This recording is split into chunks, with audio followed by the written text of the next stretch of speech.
भयकथा. एक रात्र गावाच्या टोकाला एक मोडकळीस आलेलं घर उभं होतं. तिथे कोणी राहत नव्हतं, कारण म्हणायचे की त्या घरात एकदा संपूर्ण कुटुंब रहस्यमयरित्या मरण पावलं होतं.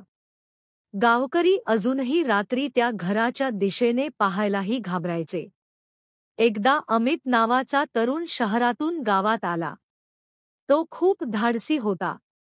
त्याने गावक्यांच्या गोष्टींवर हसत म्हणलं, भूत वगैरे काही नसतं.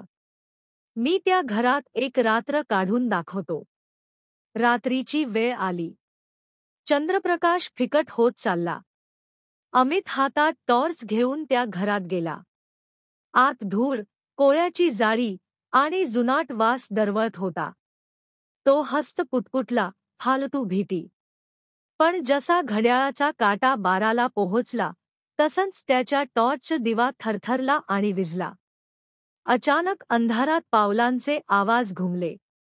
टप टप. कोणीतरी जिन्यावरून हळूहळू खाली उतरत होतं. अमितने आवाज दाबून विचारलं, कोण आहे तिकडे? उत्तर मात्र आलं नाही.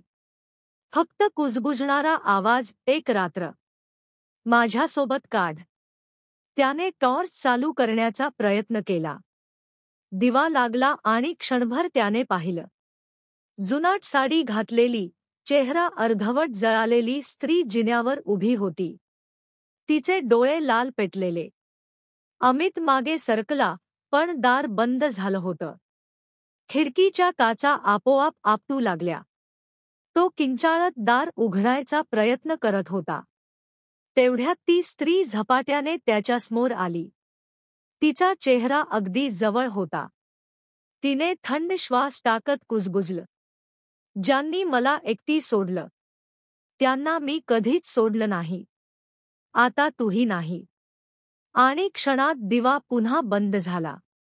दुसऱ्या दिवशी सकाळी गावकरी त्या घरात गेले. दार आतून उघडं होतं. पण आत अमित नव्हता. फक्त जमिनीवर त्याचा मोबाईल पडलेला होता, त्यात शेवटचा रेकॉर्डिंग. ती इथेच आहे.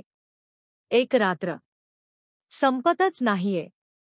आजही त्या घरात ज्याने एक रात्र घालवायचा प्रयत्न केला, तो कधीच परत आला नाही.